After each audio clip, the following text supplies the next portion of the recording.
오늘도 요한복음 17장 1절에서 3절까지 말씀의 제목은 영생은 유일하신 참 하나님과 그의 보내신 자 예수 그리스도를 아는 것입니다 하는 제목으로 제가 여러 차례 말씀을 드립니다. 성경에는 하나님은 어떤 분이시며 어떤 일을 하시고 어떤 일을 못하시며 어떻게 하신다 하는 내용이 성경의 전체적인 내용을 차지하고 있고요.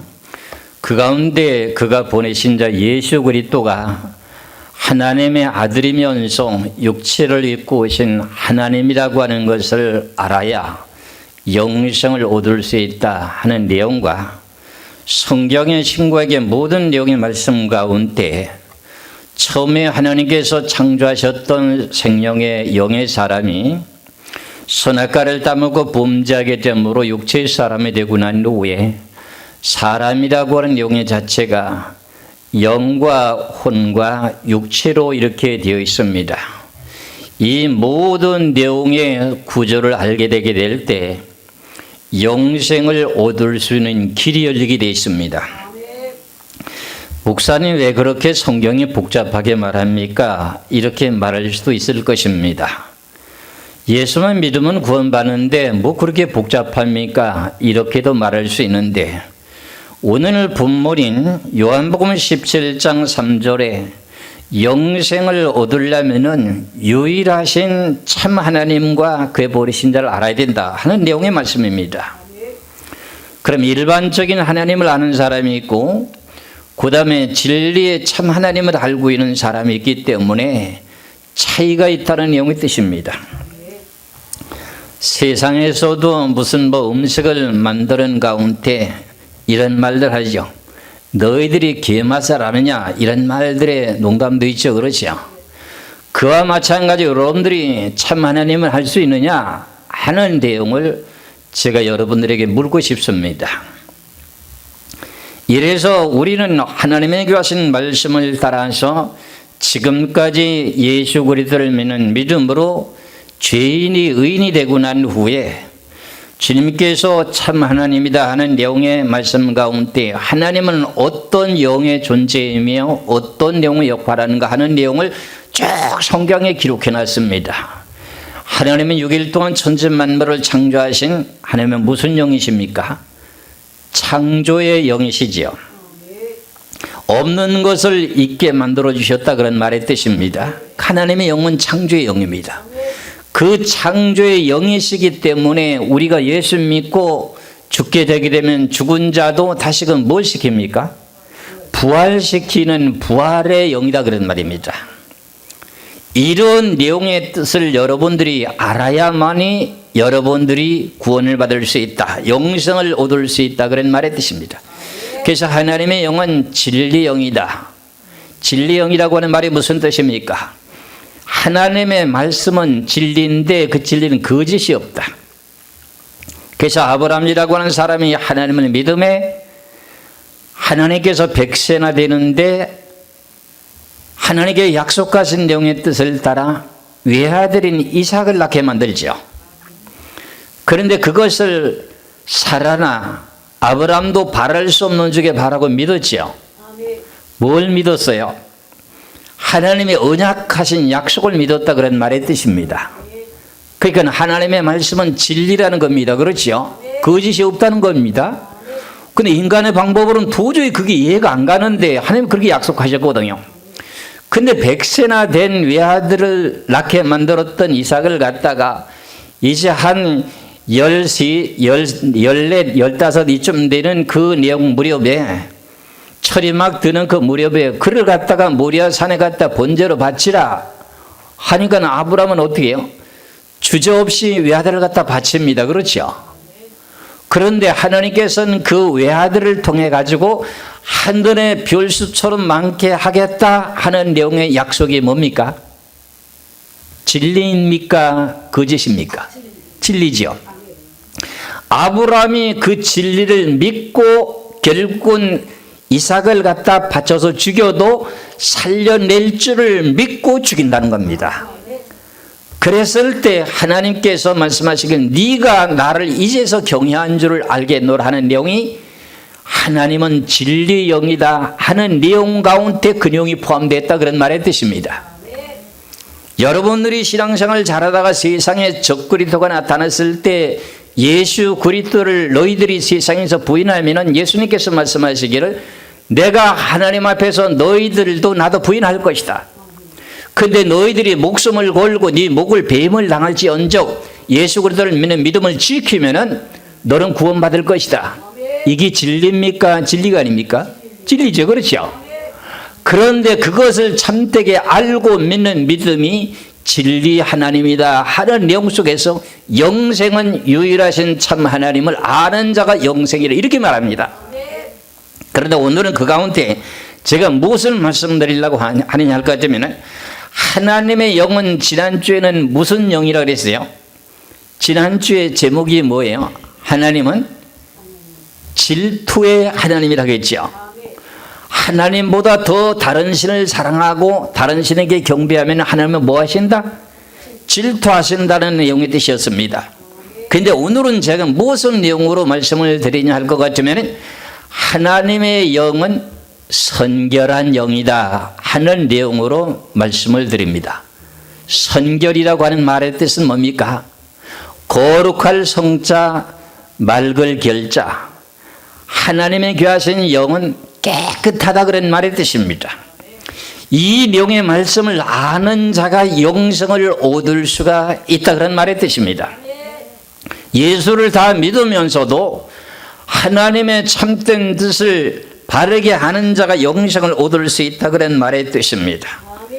하나님의 영은 성령인데 그 성령 자체의 본질이 선결하다, 깨끗하다, 흠과 티가 없다 그런 말의 뜻으로 오늘 본문의 말씀을 주제를 가지고 말씀을 드리겠습니다. 오늘 제목은 뭐라 그랬습니까? 영생은 유일하신 참 하나님과 예수를 아는 것에 대한 내용이다 하는 내용 가운데 오늘은 하나님은 성결의 영이다 하는 제목으로 말씀을 드린다 그런 말의 뜻입니다. 그러면 출애굽기 28장을 보시면은 출애굽기 28장을 보시겠습니다. 거기에 보면은 하나님의 영은 성결이라고 하고 이렇게 말씀하고 있습니다. 출애굽기 28장 어디를 보시냐면은 36절의 말씀을 봅니다. 이 내용의 뜻은 무엇이냐 하면은 아론이라고 하는 대제사장에게 에봇을 지어서 입히고 머리에다가 관을 쓰고 머리 앞에다가 패를 써가지고 도장을 새기는 것 같이 새겨가지고 이마에다가 그 패를 붙이게 되는데 이름을 뭐라고 하느냐? 여호와께 성결이라 하라 이렇게 이제 글을 써서 이마에 붙입니다. 그 내용의 자체가 출애굽기 28장 36절이다 그런 말의 뜻입니다.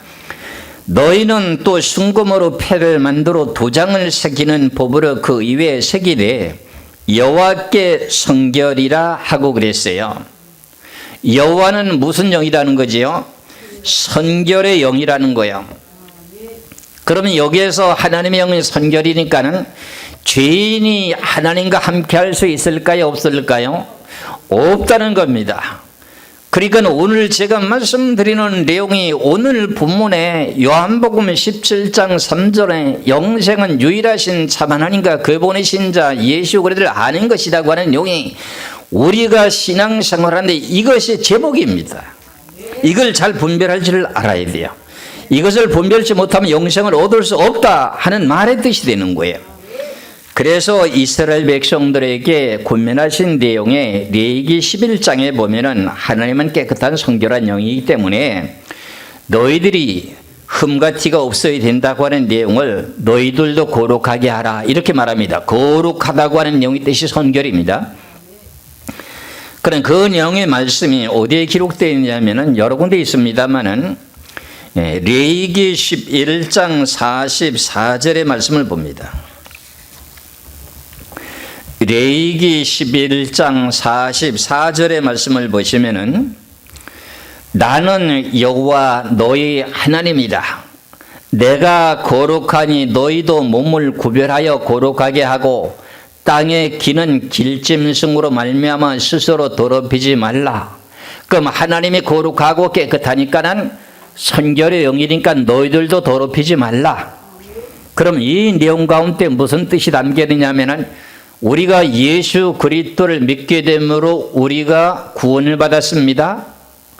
그러면서 예수 그리스도를 믿게 되면서 내가 지었던 죄를 예수님의 보혈의 피로 죄를 용서받았습니다. 그렇죠?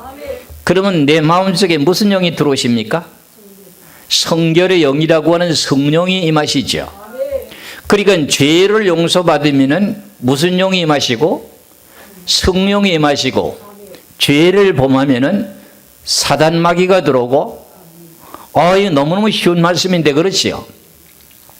이것이 오늘 영생은 유일하신 참 하나님 알아야 영생이라고 하는 용의 뜻입니다.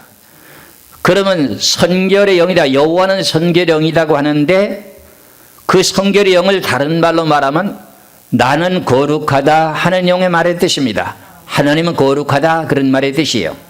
이해가 가시죠? 그러니까 너희는 스스로 더럽히지 말라. 나와 서로 간에 교제하고 함께 하려면은 너희는 더럽히지 말아야 나와 함께 동행할 수 있다. 그런 말의 뜻입니다. 그래서 하나님께서 모세를 통해서 이스라엘 백성들을 출애굽시켜 가지고 광야 시내산 아래 갖다 놓고 어떻게 돼요? 모세가 시내산에 올라가 가지고 하나님의 음성을 듣고 내려오면서 하나님께서 모세에게 분부합니다. 모세야, 내가 3일 후에 시내산에 강림할 텐데 너는 산 아래 내려가서 이스라엘 백성들에게 내가 시내산에 강림하는 모습을 보려고 산 위로 올라오지 말라.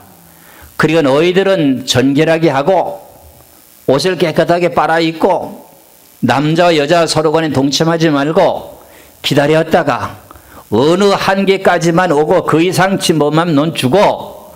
이렇게 모세를 통해서 경계의 말씀을 하십니다. 왜? 하나님은 거룩하신 분이 임재하시니까 더러운 죄인이 가까이 하면은 죽어. 이런 내용의 뜻입니다. 이게 무슨 말인지를 잘 알아들으셔야 됩니다. 그 내용의 말씀이 어디 기록되어 있느냐? 출애굽기 19장에 기록되어 있는데 한번 보시겠습니다. 출애굽기 19장의 말씀을 보시겠습니다. 출애굽기 19장 어디서부터 보냐면은 10절에서부터 12절까지 말씀을 봅니다. 출애굽기 19장 10절에서 12절까지 말씀을 보시면은 여호와께서 모세에게 이르시되 너는 백성에게로 가서 시내산 아래 내려가서 오늘과 내일 그들을 선결하게 하며 그래서 선결이라고 하는 말이 무슨 뜻이죠? 깨끗하게 하며 그런 뜻입니다. 선결하게 하며 그랬지요. 그들에게 못을 빨고 옷을 빨게 하고 준비하게 하여 셋째 날을 기다리게 하라. 이는 셋째 날에 나 여호와가 온 백성의 목전에서 시내산에 강림할 것임이니리. 너는 백성을 위하여 주위의 경계를 정하고 이르기를 너희는 삼가 산에 오르거나 그 경계를 침범하지 말지니 산을 침범하는 자는 반드시 뭐한다? 죽임을 당할 것이니라. 이게 무슨 말의 뜻입니까? 하나님이 시내산에 강림하시니까 하나님의 영은 무슨 영이에요? 성결의 영이에요. 그 하나님의 영은 거룩한 영이에요. 그 이스라엘 백성들이 범죄한 사람들이 하나님께 가까이 시내산에 올라오려고 하면은 반드시 죽임을 당한대요. 어떻게 죽임을 당하느냐면 돌이 날아가 가지고요 돌에 맞아 죽어요. 그러니까 하나님의 이 내용이 무슨 뜻이냐면은 하나님의 영은 거룩한 영이면서 그걸 보고 다른 말로 말하면 성결의 영이라는 거죠. 그렇죠? 그러면은 죄인이 하나님을 만나면은 죽는다 그런 말의 뜻입니다. 그렇죠? 그런데 우리가 이런 내용의 구약에 기록된 말씀을 따라서 하나님의 영은 거룩하고 거룩한 말을 다른 말로 말하면 선결한 영인데 이스라엘 백성들에게 그런 걸 다 보여주셨습니다. 그렇죠? 아론의 아들이 하나님의 성막이라고 하는 곳에 지성소에 들어가다 보니 거기는 구름기둥과 불기둥으로 항상 언약궤 하나님의 신이 임재해 있는 곳입니다. 그런데 그 자리에 들어가려면은 하나님 앞에 모든 죄를 다 씻음받고 용서를 받고 들어가야 됩니다. 제사장들이 1년에 한 번씩 제비를 뽑아서 들어가게 되는데 번제단에다가 깨끗한 짐승을 바쳐서 모든 죄를 용서를 받고 지성소에 들어갈 수 있는데 그 전에 함부로 들어가면 주인이 들어가면 죽어야 살아요. 아론의 아들이라고 하는 두 아들이 지성소에 함부로 들어가려 죽었지 않습니까? 그게 무슨 의미예요? 하나님의 영은 선결의 영이고 거룩한 영이기 때문에 함부로 죄인이 하나님께 가까이 하면은 죽는다 그런 말의 뜻입니다. 그러면 우리가 예수 그리스도를 믿는 믿음을 가지게 되면서 우리가 구원을 받지 않습니까? 여러분들이 잘 알고 있는 내용인데 이제 신약으로 넘어와서 그 내용을 내가 이제 설명드립니다. 요한복음 1장 9절에서 12절까지 말씀을 보시면은 우리가 예수를 믿고 앞서서까지는 전부 구약에 대한 내용의 말씀을 드렸습니다. 요한복음 1장 9절에서 12절까지 보면은 참 빛 그 세상에 와서 각 사람에게 비치는 빛이 있었나니 그가 세상에 계셨으면 세상은 그로 말미암아 지은 바 되었으되 세상이 그를 알지 못하였고 자기 땅에 오매 자기 백성이 영접하지 아니하였으나 이스라엘 백성들이 예수를 영접하지 않았으나 왜? 하나님의 아들인 줄 모르기 때문에. 그래서 하나님이 보내신 자 예수 그리스도를 아는 것이 영생이라는 말이 여기서 나온 겁니다. 그렇죠?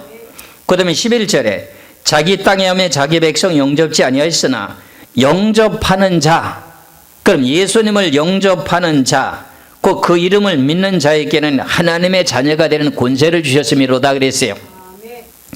그럼 예수님의 이름을 믿는 자는 하나님의 자녀가 된대요. 그럼 예수님을 믿는 그 내용의 뜻이 뭔가요?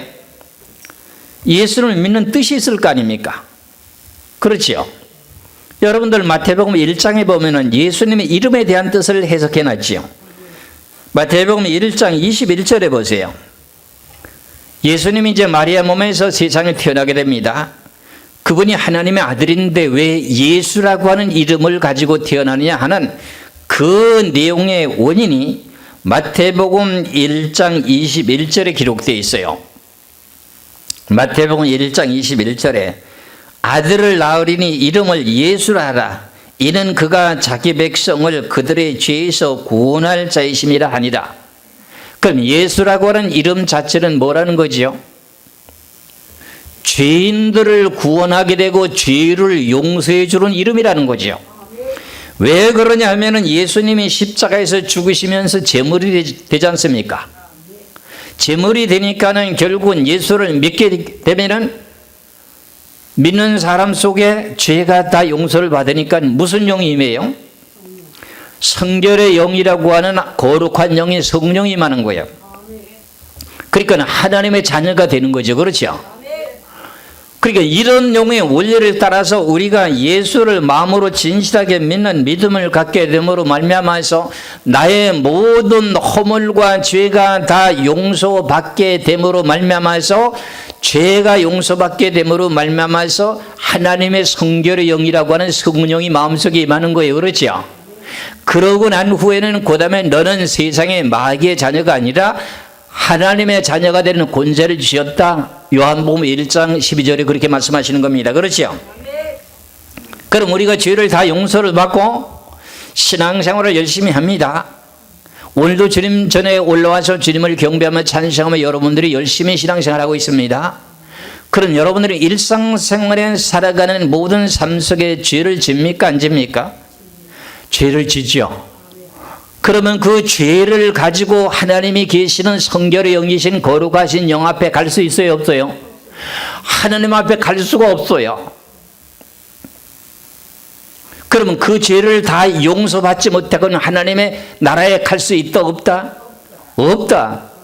그 내용의 말씀을 우리가 잘 알고 있는 히브리서 12장 14절에서 말씀하고 있죠. 히브리서 12장을 보시겠어요?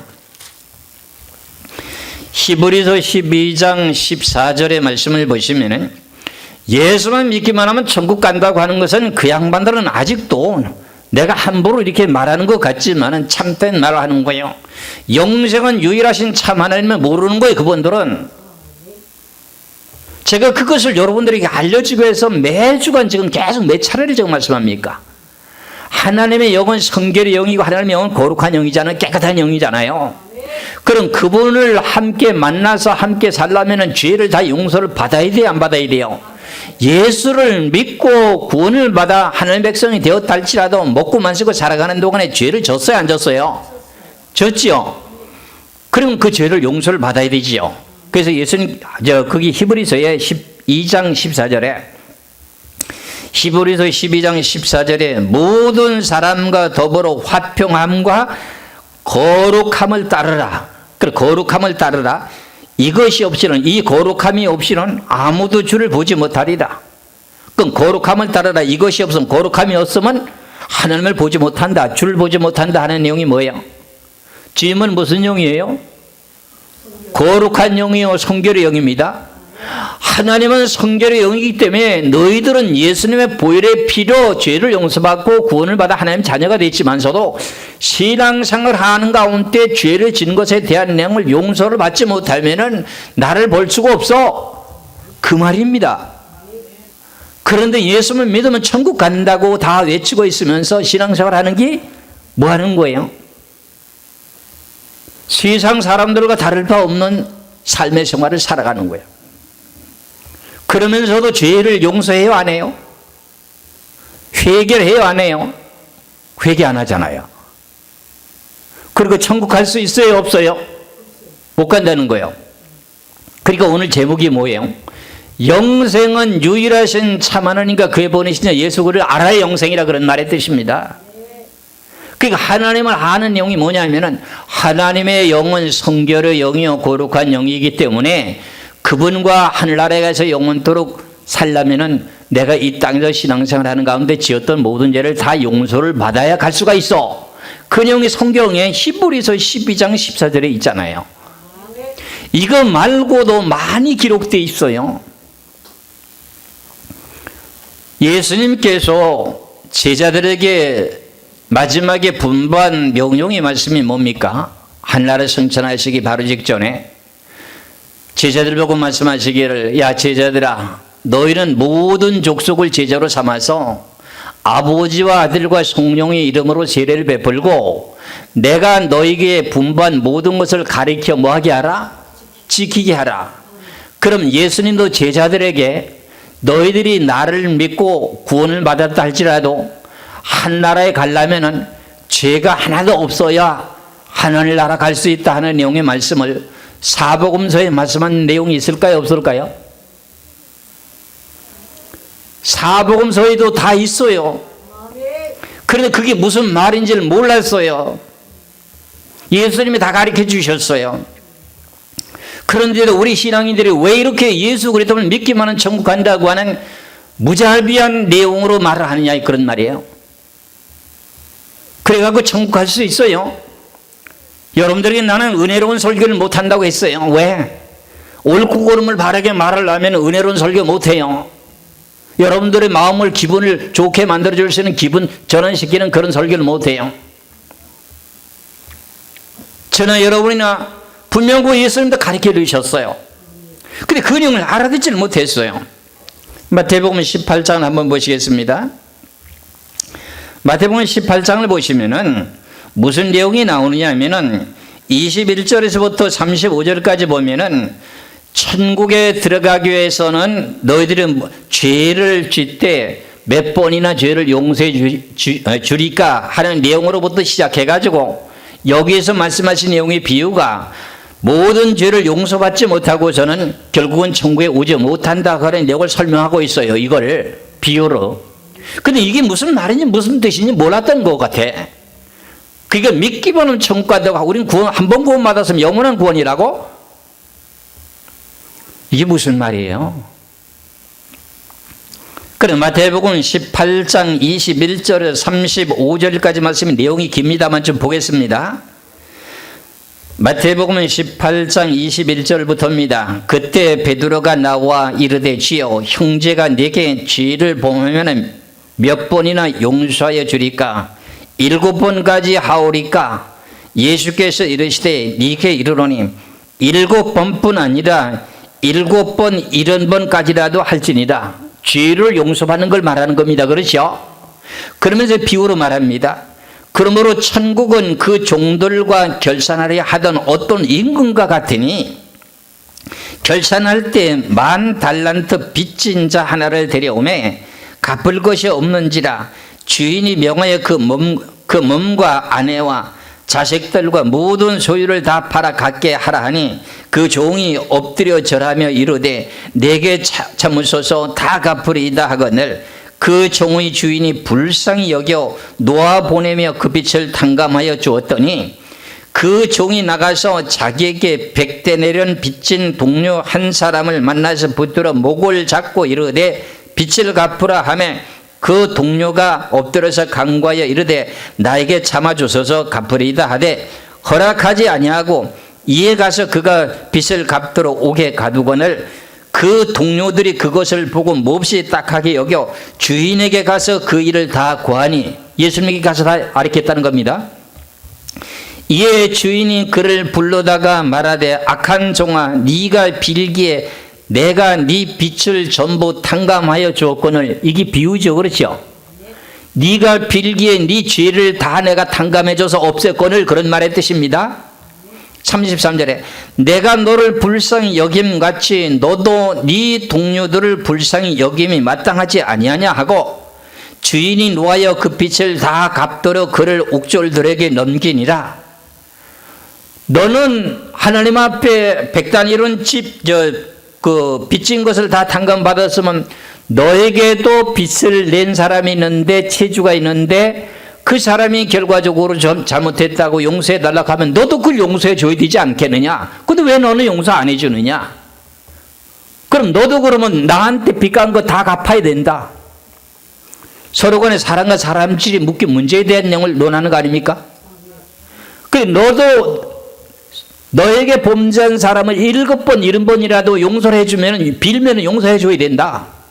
근데 왜 너는 왜 그걸 용서 안 해주느냐, 용납 안 해주느냐. 그럼 네 죄도 하나님 용서 안 해준다. 그런 말의 뜻입니다. 그러면서 34절 35절 봅니다.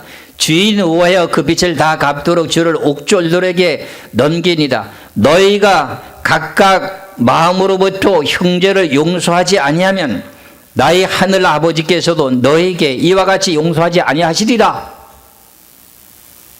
그러면은 우리가 천국 가려면 죄를 다 용서받아야 된다는 뜻입니까? 안 받아야 된다는 뜻입니까? 용서를 다 받아야 된다고 예수님이 제자들이 다 가르쳐 줬어요. 마태복음 5장에도 한번 볼까요? 이런 내용들이 한두 군데가 아니라고 내가 말씀하지 않습니까? 마태복음 5장 21절에서 23절까지 한번 말씀을 보시겠습니다. 마태복음 5장 21절에서 23절에 옛사람에게 말한 바 살인하지 말라. 누구든지 살인하면 심판을 받게 되리라 하였다는 것을 너희가 들었으나 나는 너희에게 이르노니 형제에게 노하는 자마다 심판을 받게 되고 형제를 대하여 나가라 하는 자는 공회에 잡혀가게 되고 미라는 놈이라 하는 자는 지옥불에 들어가게 되리라. 그러므로 예물을 제단에 드리다가 거기서 네 형제에게 원망 들을 만한 일이 있는 것이 생각나거든 예물을 제단 앞에 두고 먼저 가서 형제와 화목하고 그 후에 와서 예물을 드리라. 너를 고발하는 자와 함께 길에 있을 때 급히 사과하라. 그 고발한 자가 너를 재판관에게 내어주고 재판관이 옥리에게 내어주어서 옥에 가둘까 염려하라. 진실로 네게 이르노니 네가 한 푼이라도 남김이 없이 다 갚기 전에는 결코 거기서 나오지 못하리라. 그러면 모든 죄를 다 갚기 전에는 옥에서 나오지 못한다는 거 아닙니까? 이게 무슨 내용의 비유입니까? 이게 결국은 너희들의 죄가 하나도 없이는 옥에서 나오지 못한다는 거 아닙니까? 그럼 죄를 다 용서받지 못하고 주님을 만날 수 있다 없다? 없다는 겁니다. 그럼 누가복음도 한번 보시겠습니다. 누가복음에 어디를 보시는 12장을 보시겠습니다. 누가복음 12장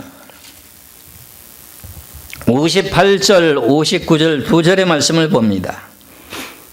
누가복음 12장 58절에서 59절에 네가 너를 고발하는 자와 함께 법관에게 갈 때 길에서 화해하기를 힘쓰라.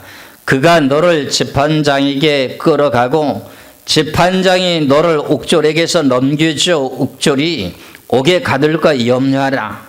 네게 이르노니 한 푼이라도 남김이 없이 갚지 아니하고서는 결코 거기서 나오지 못하리라 하시니라. 이게 무슨 말이에요? 사람과 사람끼리 모든 내용에 얽혀진 모든 문제가 있다면 죄가 있는 거 아닙니까? 그것을 다 풀지 않고 회개가 되지 않고는 그 옥에 갇혀가지고 나오지 못한다는 거 아닙니까? 사람이 옥에 갇히는 건 뭐 때문에 갇히는 겁니까? 죄 때문에 갇히는 거지요. 그럼 거기에서 그 모든 죄가 다 용서를 받아야 나올 수 있다 그런 말 아닙니까? 이 비유가 무슨 말을 하는 거예요? 이 비유가 무슨 뜻이냐고요? 예수님께서 제자들에게 이런 걸 가르쳐 주신 내용의 뜻이 뭐였어요? 네가 나를 믿고, 제자들 보고 하는 소리는 네가 예수를 믿고, 제자들이 예수님을 믿고 우린 구원받았지 않습니까? 예수님도 구원받고 우리도 구원받았지 않습니까? 그럼 지난 과거에 지었던 모든 죄는 동해에서 서로 먼 곳까지 죄가 다 멀리 도망갔습니다. 없어졌습니다. 그렇죠? 그런데 생활 속에서 살아가는 동안에 먹고 마시는 삶 속에 여러분들이 지은 죄가 있어요? 없어요? 있습니다. 그 모든 죄를 천국을 가려면은 예수님 앞에 모든 죄를 다 용서를 받아야 간다는 겁니다. 그러니까 70번, 7번씩이라도 예수님의 이름으로 빌어서 모든 죄를 용서를 받아야 천국 간다 그런 말의 뜻입니다. 그리고 이거를 모르고 무조건 예수 그리스도를 믿으면 한 번 구원이면 영원인 구원이라고 하는 내용의 자체는 뭐예요? 오늘 본문이라고 하는 요한복음 17장 3절의 말씀에 영생은 유일하신 참 하나님과 그의 보내신 자 예수 그리스도를 아는 것이 영생이라고 하는데 그걸 알고 있다는 뜻이에요? 모르고 있다는 뜻이에요? 모르고 있다는 뜻이에요. 그래서 여러분들이 이 자리에 와 앉아있는 건 너무너무 복된 자리에 와 있는 거예요. 너무너무 감사한 줄 알아야 돼요. 그래서 오늘 주시는 이 교선 생명의 말씀을 우리가 무엇인지를 알게 됨으로 말미암아서 내가 가는 길을 요번 주님께 말씀했습니다. 내가 가는 길을 주님이 아시나이다. 내가 의의 길, 옳은 길을 지금 가고 있다는 겁니다. 여러분들 지금 의의 길, 옳은 길로 가고 있습니까? 아니면은 그냥 예수님을 믿으면 천국 간다는 자리에 와 있습니까? 이걸 우리는 좀 깨달아야 돼요. 좁은 문으로 들어가라. 그래 들어가고자 하는 자도 들어가는 자가 어떻게 돼요? 많다 적다? 들어가고자 원하여도 들어가지 못하는 자가 많다. 좁은 문으로 들어가라. 그런데 주님의 이름으로 들어가려고 애를 써도 들어가지 못하는 자가 더 많다. 천국 못 가는 자가 더 많다. 불신자 보고 한 소리 아니에요. 믿는 사람 보고 한 소리예요. 왜? 뭐 때문에 뭘 모른다는 거예요? 영생은 유일하신 참 하나님을 모른다는 거 아니야. 하나님의 영은 무슨 영이에요? 성결의 영이에요. 거룩한 영이에요. 나는 하늘나라에 보좌 세 개 있는데 한나라 세 개는 죄가 있어요? 없어요? 없습니다. 근데 너희들이 예수님의 보혈의 피로 모든 죄를 용서받았는데 그 공짜로 받았습니다. 신앙생활 하는 가운데 하나님의 말씀을 따라 살지 못하고 산다 할지라도 인간의 육체를 가진 사람이기 때문에 죄를 질 수밖에 없습니다. 그렇죠? 죄를 안 지면 온전한 사람이에요. 죄를 질 수밖에 없는데 죄를 지면은 용서할 수 없는 비결이 뭐 소를 잡아다 바치래요. 양을 잡아다 바치래요. 염소를 잡아다가 바치래요. 예수님의 이름으로만 회개만 하면 되는데 그것도 70번, 7번이라도 수없이 죄를 지어도 용서를 빌 수 있는 길이 예수님의 이름으로 되어 있는데 왜 회개 안 하느냐 그런 말이에요. 이해가 가요 안 가요? 그래 여기만 오면 천국을 갈 수 있는 확률이 높기 때문에 사단마귀 여러분들을 교회 못 나오게 만들어. 사실이에요. 믿으시길 주의 이름으로 축원합니다. 조그만 일에 시험 들게 되고 그러는데 저나 여러분이나 나는 여러분들을 바르게 이끌어 인도할 의무가 있습니다. 바른 소리를 해줘야 될 하나님의 소명이 있기 때문에 여러분들이 바른 소리 해줄 수밖에 없습니다. 그렇다면 우리가 죄를 다 용서를 받았습니다. 예수 그리스도를 믿는 믿음 가운데 세상에 태어날 때부터 뭐 했습니까? 죄를 다 용서받았죠. 죄를 가지고 태어났던 인생이 예수 그리스도를 믿는 믿음으로 죄를 다 용서를 받았죠. 그 전에 죄는. 그럼 신앙생활 하는 가운데 죄는 다 어떻게 돼요? 회개를 해야 되죠. 예수를 계속 믿고 있지 않습니까? 그러면 예수님의 이름으로 죄를 회개해야 되는데, 죄를 회개하지 않고 한 번 예수 그리스도를 믿고 죄를 다 용서를 받았으면 다시 회개하지 않아도 된다는 교단도 있어요. 그런 교단도 있어요. 거기도 엄청난 사람의 숫자예요. 저는 그 자리에 다 가봤어요. 성경을 바르게 하려고요. 거기는 성도들을 만나서 내가 일부러 대화해봤어요. 당신의 교단들은 한 번 죄를 용서받으면 다시금 회개할 필요가 없다고 하는데 그게 사실이냐? 그러니까 사실이래요. 그래서 그분이 하시는 말씀이 뭐라냐? 그럼 우리가 알고 모르고 지은 죄, 알고 지은 죄 수많은 죄가 있는데 그 죄를 언제 다 회개합니까? 그러는 거예요, 날 보고. 그런데 성경에는 한 번 죄를 용서받으면 영원한 속죄함을 받았다고 하는 내용이 어디 있느냐? 근데 왜 성경에 회개하라는 내용이 있는데 왜 회개 안 하느냐? 그런 게 성경 어디 있느냐? 있다. 요한일서 2장에 있다. 찾으라고요. 요한일서 2장 1절에서 2절의 말씀을 봅니다. 요한일서 1장 2절에서 요한일서 2장 1절에서 2절입니다.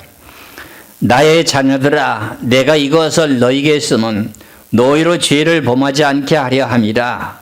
만일 누가 죄를 범하여도 아버지 앞에서 우리에게 대언자가 있으니 곧 의로우신 예수 그리스도라.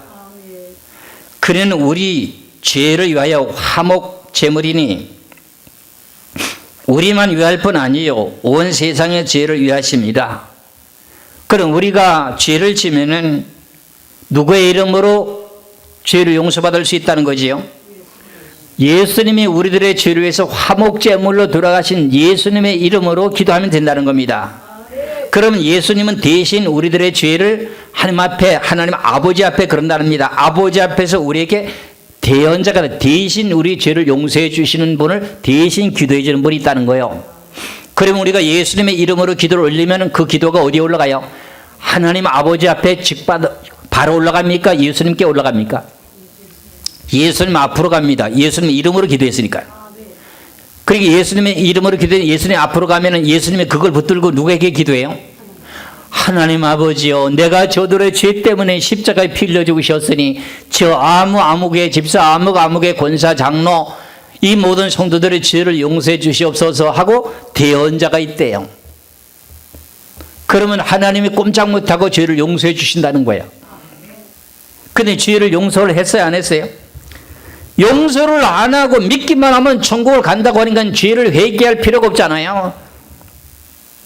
그러면서 신앙생활하면 여기까지 열심히 신앙생활하고 여기까지 왔으니 결과적으로 뭐 하는 거예요? 앞서서 말씀드린 내용과 마찬가지로 마태복음과 누가복음에 대한 내용 가운데 모든 죄를 범하면 감옥에 갇혔다가 그 죄를 다 용서받기 전에는 한토록도 남기지 않고 죄가 다 용서받기 전에는 옥에서 나올 수 없다고 했지 않습니까? 그렇죠? 히브리서 12장 14절에 내가 거룩하니 하나님이 거룩하니 너희들도 거룩하라. 너희들이 거룩함이 없이는 나를 보지 못한다. 한나라에 가서 얼굴을 보지 못한다. 그런 말 아닙니까? 그러니까 제가 늘 세미나 가서 그런 얘기를 합니다. 앞으로 환난 전에 들림이 있느냐 없느냐? 환난 전에 들림 없다. 왜 그러냐? 너희들을 환난 속에 집어넣어서 연단을 받아가지고 그 죄를 다 용서를 받아야 변화를 시키기 때문에 환난 속에 들어가야 된다. 근데 환난 전에 들림 받는다, 환난 중에 들림 받는다 하는 사람들은 참 하나님을 아는 거냐 모르는 거냐? 모르는 거다. 그러니까 세미나 할 때 어떤 권사가 와서 하는 소리가 그거예요. 목사님, 그러면 누가 이 세상에 지었던 그 모든 죄를 어떻게 다 회개 다 합니까? 똑같은 소리 또 하는 거야. 그러니까 참 하나님을 알고 있다는 거예요? 모르고 있다는 거예요? 모르고 있다는 거예요. 내가 왜 이 설교를 자꾸 계속하는지 아세요? 이걸 좀 알아들어야 된다 그런 말의 뜻입니다. 이걸 알아들어야 된다는 거예요. 이거를 알아야만이 내가 어떻게 회개가 되는지를 깨달을 수가 있고 회개를 해야 되잖아요. 그리고 우리는 지금 엄청난 하나님의 원하시는 진리를 가고 있기 때문에 여러분들 여기 오는데 그렇게 쉬운 자리가 아니라고 내가 말하는 내용이 거짓이 아닙니다. 사단 마귀가 우는 사자처럼 여러분들을 삼키려고 합니다. 이미 사단 마귀에게 잡혀있는 사람은 네가 교회에 가도 괜찮고 안 가도 괜찮고 그래요. 이미 너는 천국에 가지 못하는 길로 지금 가고 있기 때문에 우는 사자에게 지금 사로잡혀 있어요. 근데 우는 사자가 지금 참되게 바르게 믿는 사람들만 넘어뜨리려고 하는 거예요. 이건 내가 진실된 말로 말하는 거예요. 내가 여기가 무슨 자리라고요? 대통령도 여기 쓸 수 없는 자리예요. 근데 이 자리에서 내가 이런 말 하는 걸 내가 거짓말 하겠어요? 하나님은 원하신 참된 말만 하지요. 그러니까 다들 그걸 안 믿는 거예요. 제가 말씀드린 내용이 너희들이 모든 죄를 다 용서받지 않고는 안 된다. 계시록 전하려면 종말에 대한 복음 아닙니까? 근데 7년 환란이 있는데 7년 환란에 들어가가지고 1260일 동안 하나님 양육하는 동안에 여러 가지 고난과 고통 속에서 죄가 깨끗하게 된다 그렇게 말하지 않습니까? 그런데 지금 우리는 신앙생활 하는 가운데도 환란 속에 들어가면 힘들고 어렵고 죽게 생겼으니까 환란 전에 들림 받는다고 말하게 되는데 참 하나님이 얼마나 가슴 아플까요? 내가 육신이 되어 너희들 세상에 내려가서 내가 너희들의 모든 죄를 위해서 십자가에서 몸짓고 피 흘려 죽어 주셨거늘 너희들은 진실로 나를 참되게 모르는구나. 영생은 유일하신 참 하나님과 그의 보내신 자 예수 그들 너희들이 지금 모르고 있구나. 이제는 이 내용의 말씀이 무슨 뜻인지 이해가 가지요. 제가 그러기 때문에 이런 말을 계속 반복되게 하는 이유가 여기 있는 거예요. 그러면 회개를 하고 회개를 다 못했으면은 우리가 예수를 열심히 믿는 믿음은 지키고 있습니다. 그렇다면은 내가 어떤 내용 속에서 살게 되면서 죄를 용서받게 되나요? 여러분들이 잘 알고 있는 내용과 마찬가지로 히브리서의 말씀을 보면은 징계를 받아야 되지. 징계를 받다가 죄가 많으니까 힘이 들고 하니까 그만 세상 길로 다 가는 거야. 여러분들 잘 깨달으셔야 됩니다. 히브리서 12장을 보시겠어요? 히브리서 12장 5절에서부터 11절까지 보면 다 징계를 다 받아요. 징계를 받는 이유가 뭐냐면 여러분들이 알고 지은 죄 모르고 지은 죄가 있는데 여러분들이 교회에 나와서 뭐 금식하며 회개 기도를 하든지 아니면 집안에서 진심으로 기도해서 회개를 다 했든지 하면은 징계를 받을 필요가 없는데 여러분들이 회개를 안 하니까 하나님이 뭘 합니까?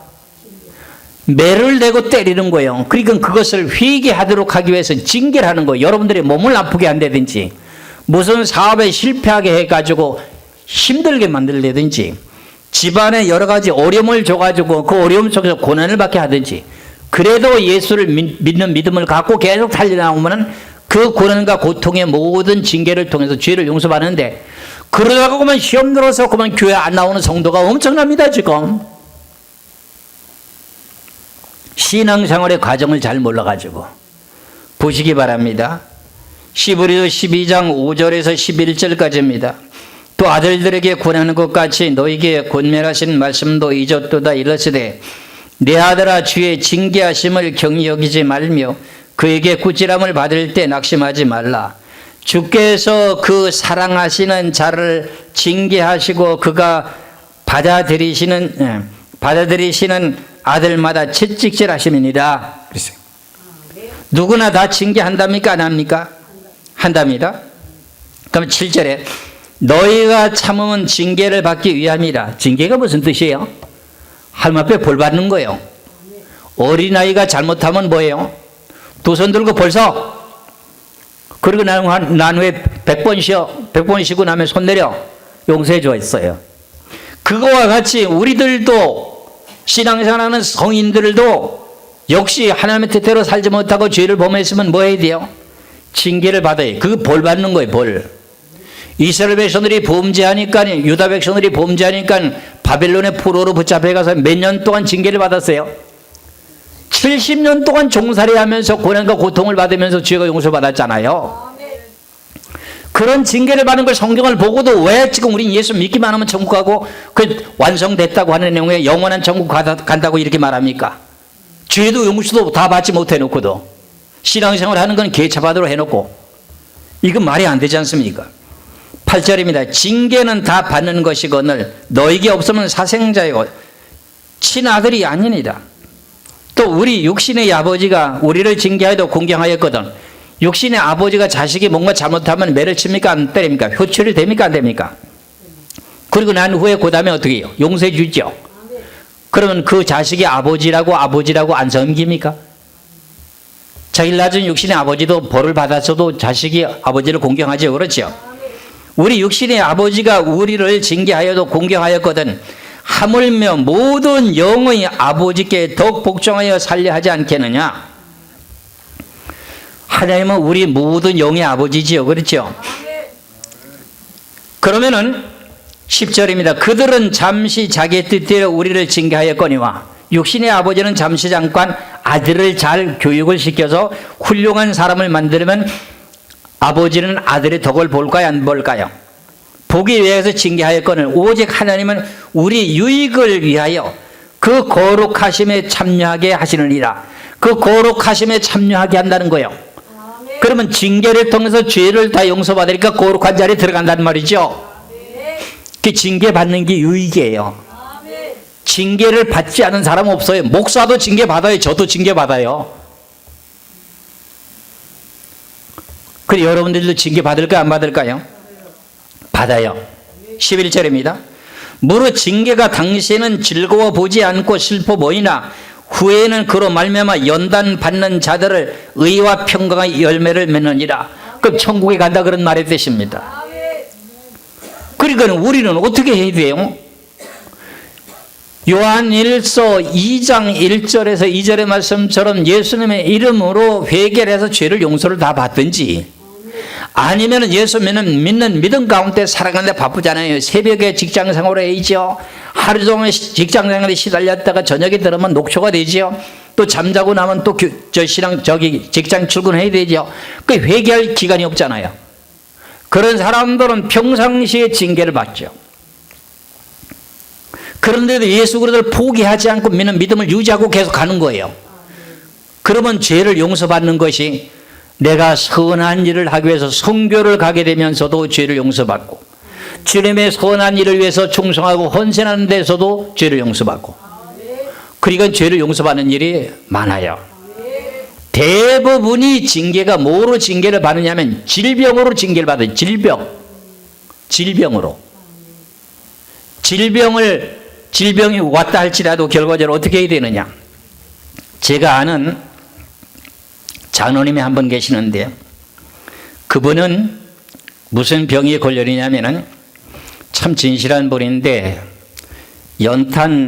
겨울이면 연탄을 배달하시는 분입니다. 그러니까 연탄 가루를 많이 마셨겠죠. 그렇죠? 그래서 이 진폐증 환자가 돼버렸어요. 근데 이 양반이 좀 일밖에 모를 정도로 미련해요. 신앙생활은 아주 철두철미하고요.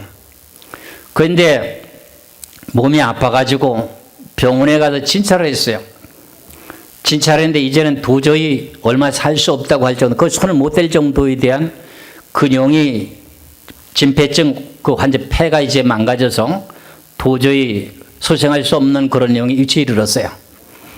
그러니까 이제 얼마라도 생명을 연장하려면 수술하고 아니면 치료를 받아야 됩니다. 이렇게 얘기를 하니까 안 받는다는 거예요. 그 병이 진단이 나왔을 때 당신은 이제 이 병으로서 이젠 죽을 날이 얼마 안 남았습니다. 며칠 안 남았습니다. 몇 개월도 아닙니다. 그러니까 얼마 안 남았습니다. 그러니까 이 장로님이 한다는 소리가 할렐루야 그러는 거야. 이게 무슨 뜻일까요? 자기는 이제 죽으면 천국 간다는 거야. 그러니까 자기는 자기도 모르게 그렇게 그 내용의 질병으로 계속 앓고 있었어. 그 낙심하지 말아야 돼. 내가 이 말을 왜 하는지 알아듣겠죠? 그 자녀님 한다는 소리가 할렐루야 그래. 병원에서. 그러고 나서 치료를 받거든요. 안 받는다는 거야. 왜? 자기는 치료를 해도 얼마 동안까지만 살 수 있는 것밖에 안 되기 때문에 결과적으로 치료해도 안 된다는 거예요. 어느 정도 내가 심령의 병이 들었다면은 치료할 수 있는 내용도 있습니다. 그렇죠? 그런 경우에는 우리가 여러 가지로 이제 먹을 수 있는 식물을 섭취하면서 유지할 수가 있고 고칠 수도 있습니다만, 그분은 고칠 수가 없고 다시금 치료가 돼도 될 수가 없을 정도예요. 그러면 그 생명을 고통 없이 만드는 진통제나 맞아야 되고 이런 내용 처지가 있는데, 그 양반은 그 내용 속에서 사람이 죽게 되면은 더 오래 살라고 좀 목숨을 유지하려고 애를 쓰지 그러죠. 근데 이 양반은 한다는 소리가 뭐예요? 당신은 이제 살 희망이 없습니다. 할렐루야, 이런 거 얼마나 믿음이 좋은 사람이에요. 그러니까 치료를 받는 걸 거부해버리고 그 고통을 감수하면서 얼마 안 있다가 죽어버렸어. 그런데 그 가족이 그 내용을 살펴본 내용 가운데 천국을 가버렸어. 그리고 그 고통을 통해서 죄를 다 용서받았어. 야, 이런 내용이 우리가 있듯이 징계는 누구든지 다 받습니다. 그렇죠? 그러니까 제가 이때까지 성경을 좀 남다르게 조금 아니까는 이런 사람 저런 사람을 다 만나다 보니까는 여러분들을 어떻게 해야 신앙생활하다 마무리를 잘해 천국 갑니다 하는 내용을 내가 늘 말씀드리는 내용이 이거예요. 그러면은 여러분들이 항상 내가 주님과 함께 동행하며 죄를 짓지 않으려면 어떻게 해야 돼요? 하나님의 영이라고 하는 영은, 성령이라고 하는 영은 어떻게 해요? 기쁘고 즐거운 영이에요. 기쁘고 즐거운 영이니까 항상 뭘 해야 돼요? 기쁘고 즐거운 그 마음을 유지해야 돼요. 그래서 데살로니가 전서 5장을 한번 보시면은, 데살로니가 전서 5장 15절에서부터 19절까지 말씀을 봅니다. 데살로니가 전서 5장 15절에서 19절까지, 삼가 누가 누구에게든지 악으로 악을 갚지 말게 하고 서로 대하든지 모든 사람을 대하든지 항상 선을 따르라. 그리고 그 다음에 16절에 항상 뭐하라? 기뻐하라. 하나님의 영은 슬프고 찡그리고 슬픈 노래 부르면요 사단 마귀 귀신이 치고들어오고, 기쁘고 즐겁고 찬송 부르면은 어떻게 돼요? 내가 금방 죽는 것 같아도 하나님의 신이 임재합니다. 하나님의 성령의 영은 기쁜 영이에요. 하나님의 성령의 영을 받으면 마음이 기쁘고 즐겁죠. 그렇죠? 그래서 항상 기뻐하라 그러면 누구 영이 임재하는 거죠? 하나님의 영이 임하는 거예요. 성령이. 그래서 항상 기뻐하라, 쉬지 말고 뭐하라? 기도하라, 범사에 뭐하라? 감사하라. 이것이 그리스도 예수 안에서 너희를 향하신 하나님의 뜻입니다. 그 다음에 또 뭐라 그랬어요? 성령을 소멸하지 말고 이래야만이 성령이 소멸되지 않는다는 말의 뜻이야. 그래서 내가 우리 권사님 한 분이 계시는데 참 힘들게 살아가면서도 여러 가지 손해를 보고 힘들고 코로나 때문에 힘들고 어려워도 도리어 내가 권사님에게 위로해야 되는데, 권사님이 그러는 나한테 목사님 사모님 힘내세요, 우리가 있잖아요, 우리가 기도할게요. 이러면서 낙천적인 이 마음을 갖고 있는 그 내용의 성격이 너무너무 좋은 거야. 그러니까 근심을 한다고 한들 그 근심을 해결할 수 있어요? 사람의 키를 한 자라도 크게 할 수 있어요? 없어요. 모든 염려를 누구한테 맡기는 거야? 하나님께 맡기고 항상 기뻐하고 즐거워하고 찬송하고 그러는 거야. 아시겠지요? 이래서 오늘 주시는 내용의 본문의 말씀을 따라 오늘 제목이 뭐라 그랬어요? 영생은 유일하신 참 하나님을 아는 것인데, 거기에서 핵심적인 내용이 참 하나님을 아는 게 뭐냐? 하나님의 영은 성결의 영이다, 그런 말의 뜻입니다. 성결의 영이라고 하는 것을 알게 됨으로 말미암아서 우리는 예수 그리스도를 통해서 구원을 받아서 신앙생활하는 가운데서도 내가 이 땅에 사는 동안에 흠과 티가 없이 거룩하게 성결하게 죄를 다 용서받지 못하고는 천국 갈 수 있다 없다? 없다 하는 것을 알게 되었으니, 그러면 죄를 많이 질까요 안 질까요? 죄를 안 짓겠지. 그렇죠? 여기 오면은 천국 갈 수 있는 확률이 높을까요 적을까요? 그러니까 여러분들 지금 사단마귀 우는 사자처럼 여러분들을 삼키려고 여러분들 지금 으르렁대고 있지 않습니까? 조금만 뭐 하면 삐쳐가지고 뭐 어떻게 삐지면 이제 안 나오려고, 그지? 그러다 올 때 잘 됐다 그러면 점점 뭐해요?